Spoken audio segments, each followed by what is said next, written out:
Welcome back to Man vs. Weed, the no frills, no shills cannabis review podcast. I'm your host, Dr. Tango Hotel Charlie. Before we get into today's review, I just wanted to tell a quick story.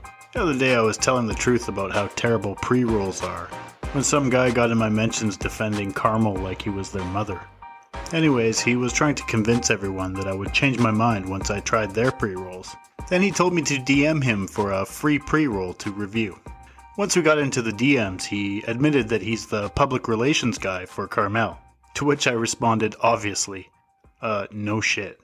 However, it was at this point he tried to cut a deal. In order to get this mind-blowing pre-roll to review, I had to agree to only speak positively of it in public, but to keep anything negative off Twitter. If I agreed to those terms and conditions, he would send it to me on the house. He said if I talked shit about it, then he would send me the invoice for the shipping. If you don't think that shit actually happens for real, you're out of your goddamn mind. This is what I'm talking about when I say these reviewers are bought and fucking paid. They'll take their free cannabis and say their nice fucking things. How many other LPs offered that deal? How many other reviewers took it? So on today's episode, we're going to take a look at Dragon's Lettuce by THC Biomed. I picked this sample up at the same time as last week's Mango Haze. Go ahead and check that out if you haven't already. Actually, the bud tender at the BC Cannabis Store chose this week's strain. At the time, I had accidentally picked two brands that were both Bazam.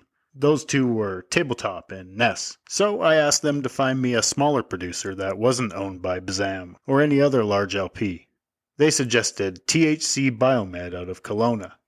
As you may know, I'm located in Kamloops, so I was curious what a local LP had to offer. THC Biomed got their license back in 2012, giving them a 6-year head start on legalization. They claim to be Canada's oldest licensed producer.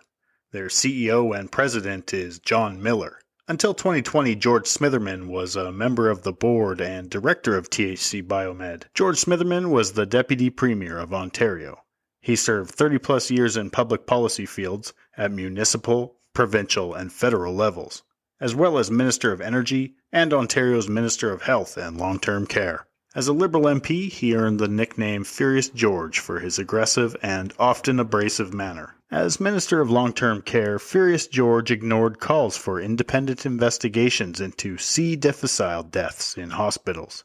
C. difficile, or Clostridium difficile infection, is caused by spore-forming bacteria.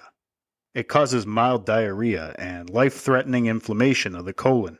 He was also unable to improve the lives of nursing home residents who were often forced to sit in soiled diapers for hours. He was also responsible for the failures of the e-health system. E-health was caught handing out no-bid contracts and spending over $500 million of taxpayer money. But I'm sure all those contacts had nothing to do with being the oldest LP to get their license before anyone else, right? No cronyism here, I'm sure. You would think this would be a massive conflict of interest, but no. Ontario's sketchy conflict of interest rules state that civil servants can't hold positions that interfere with their ability to perform the job they were elected for. The rules prevent them from purchasing entities related to the private sector, unless they disclose those purchases to the Ethics Commissioner. Not the public, of course. So any backroom deal could happen and we wouldn't even hear about it. Public office holders like members of parliament fall under the Conflict of Interest Act. The Conflict of Interest Act says that they cannot be a director or officer of a corporation or organization or even serve as a paid consultant and must publicly disclose any such activities. However, after they leave office, they can do whatever the fuck they like. Unlike some positions, members of parliament don't have a 1-year cool-off period. There is no disclosure, and there is no standard of conduct whatsoever. So they can take their contact list of MPs and cabinet ministers and make all the shady deals they like on privileged back channels. In a smaller population country like Canada, this opens up a lot of room for inside deals, self-enrichment, cronyism, and conflicts of interest. In 2015, THC Biomed partnered up with a financial advisory firm called Jacob Securities Incorporated. They were to act as an agent for equity financing and were supposed to publish a research report on their behalf. Jacob Securities' leadership included Sasha Jacob and Khurram Malik. You might remember Khurram from the Sensi Star Highland Grow episode. He went on to run Biome and brag about selling low-cost weed for high prices. Back in 2015, Jacob Securities announced the launch of Jacob Capital Management Firm. It was to be a $50 million war chest aimed at both public and private global cannabis investments, with a senior advisor position specifically chosen for our old buddy Furious George. Imagine that. Unfortunately, that plan would never take off. It turns out Jacob Securities was under investigation for 2 years by the regulatory authority called the Investment Industry Regulatory Organization of Canada, or IIROC. I'm just going to call it IROC. Sasha Jacob admitted to the IROC that he failed to supervise the activities of individuals at his firm, Jacob Securities. This included multiple violations, but the one that stands out to me is that he failed to identify conflicts of interest. Imagine that. As a result, his firm was suspended indefinitely. Jacob Securities was going down in flames. The chief financial officer resigned, and the business was locked out of their premises due to $110,000 in unpaid rent. In the note for their decision, the IROC wrote, quote, "Apparently unsupervised trading continued by Jacob Security registered representatives through their mobile phones, and meetings with clients were held in the lobby of the building." So they got kicked out of the building for not paying rent, and then just conducted their business in the lobby. Lol. Included in their indefinite suspension was an order to stop dealing with the public. So that's the end of Jacob Securities, right? Wrong. They dissolved the firm and started a new, unregulated financial advisory firm called Jacob Capital Management Incorporated, with partner Khurram Malik as the head of research. I know I'm a broken record at this point, but it's all a shell game. So what's this have to do with THC Biomed? Before all this IROC drama, THC Biomed agreed to a settlement to resolve a legal dispute with Jacob Securities. In that settlement, they agreed to provide Jacob Securities with 4.6 million common shares in THC Biomed. Now here's the fucking crazy part. 9 months after THC Biomed delivered the shares to Jacob Securities, they realized that what they were given was actually color photocopies of the originals, and as such were completely fucking worthless. Obviously, Jacob Securities sued, and in response, THC Biomed didn't deny the allegation, but only said that the agreement was made under false pretenses, fundamental misrepresentations, and omissions.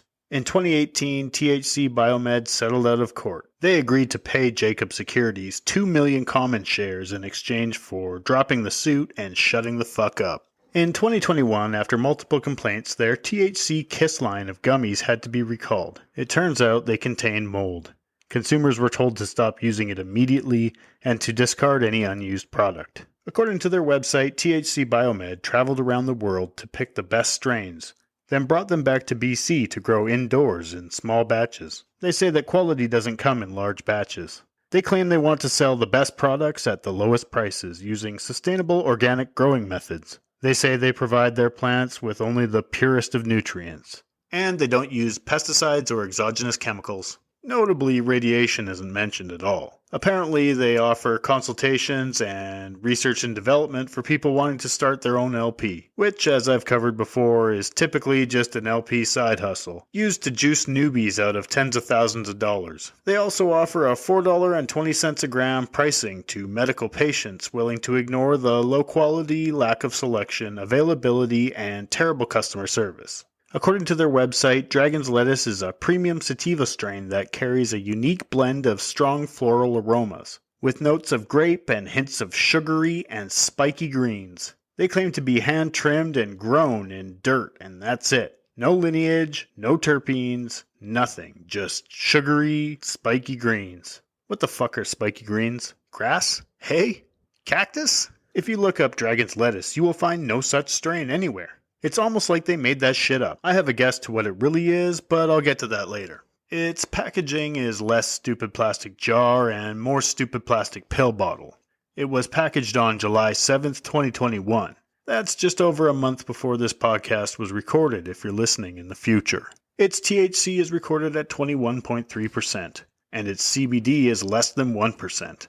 This eighth was $22, and that works out to $6.28 a gram, or $176 an ounce, plus tax.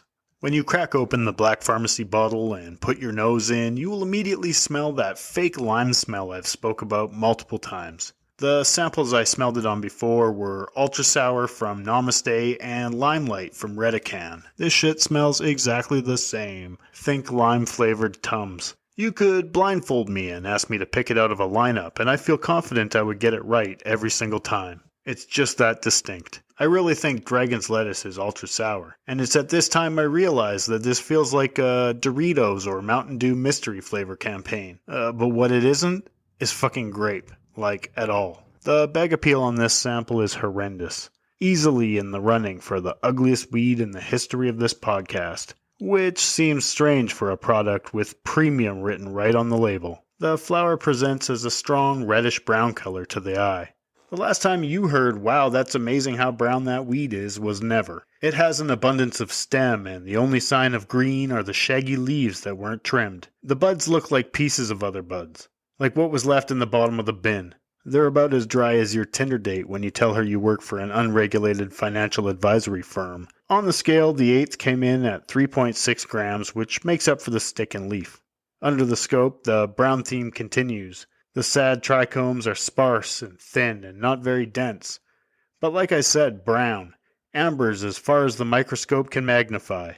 This typically indicates a later harvest and a sleepier narcotic effect. I pulled out a gram and it crumbled into dust as soon as I squished it. No breaking it up or working it with your fingers, just squish poof dust. The lime smell is persistent the entire time. I'm sad to report I didn't notice any sugary, and I'm not sure why you'd want spiky green smells or what that is, but I didn't notice that either. Just powder candy, pixie sticks, lime. And speaking of powder, it was a massive pain in the taint to roll, because it was super fine and falling out of the ends. But I managed to stuff it all in there despite its best efforts. When you light it, even the first couple puffs have a bit of that lime taste, if you sort of breathe it out of your nose and over your tongue at the same time. But for the most part, it's just musty and bitter. It's also very harsh on your lungs and throat. It caused me to cough quite a bit. Overall, it was quite unpleasant, and that was reflected in the ash. It was a gradient of dark gray and black. It left me headachy and bleh. The high was moderate and left me feeling kind of groggy and gross. As someone who normally gets energized from cannabis, no matter the strain or classification, this is notable. And not in a good way like I'd recommend it for bedtime. It more feels like the onset of the flu, lethargic and achy. As someone who has championed BC Bud his entire life, this is super disappointing to me. If you're going to represent yourself as the oldest dispensary in Canada that traveled to the four corners of the earth to find the best weed on the planet and bring it back, then you better fucking deliver. Especially when you got premium written right on the label. So does over-dried, late-harvested brown weed for $176 an ounce deliver? Absolutely not. Dragon's lettuce, more like Dragon's dirt weed. No thanks. So there it is, folks, another shitty LP in the bag. If you like this podcast and want to support it, make sure you like, subscribe, review, and share the fuck out of it to anyone with ears and a lungful of weed smoke. And if not, just keep listening, get high as fuck, and free the weed.